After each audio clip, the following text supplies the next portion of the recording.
ভালোবাসা, হ্যাঁ, এই ভালোবাসার বিষয়টা আসলে সাকসেসের সঙ্গে জড়িত। কি বলছি ভাইয়া?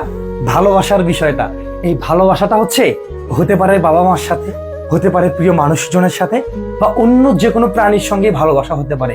কিন্তু এই যে ভালোবাসার কথা বলছি না, মানুষে মানুষের যে ভালোবাসার কথা বলছি না, এই ভালোবাসাটা আসলে জড়িত সফলতার সাথে। কিসের সাথে ভাইয়া? সফলতার সাথে।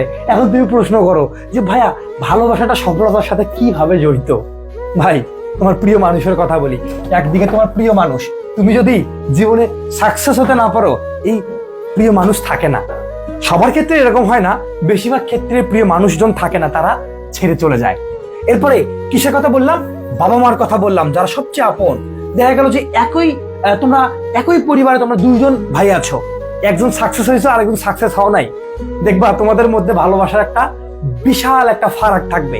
যে সফল হয়েছে, যে টাকা ইনকাম করে বেশি, তার কদর এবং আদর সবচেয়ে বেশি থাকে বাবা মার কাছে।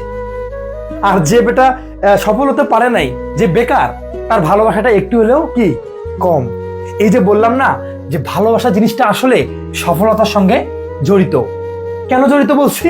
কারণ এই যখন তুমি সফল হবা, তখন তোমাকে সবাই আদর করবে, কদর করবে, তোমাকে ভালোবাসা দিবে।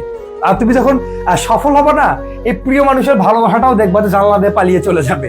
সেই জন্য জীবনে সফল হতে হবে, সফলতা আনতে হবে জীবনে।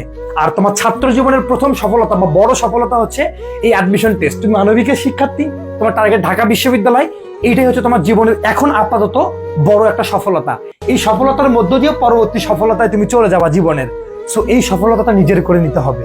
যেহেতু সময় আছে, সুযোগ আছে, অবশ্যই এটা তোমাকে নিজের করে নিতে হবে। ইনশাল্লাহ তুমি ঢাকা বিশ্ববিদ্যালয়ে আসবে, ঢাকা বিশ্ববিদ্যালয়ের শিক্ষার্থী হিসেবে, কোনো দর্শনার্থী হিসেবে নয়। তুমি ক্যাম্পাসে আসবে আমাদের ছোট ভাই বোন হিসেবে। ইনশাল্লাহ বিশ্বাস রাখো হৃদয়ে, দেখা হবে বিজয়ে।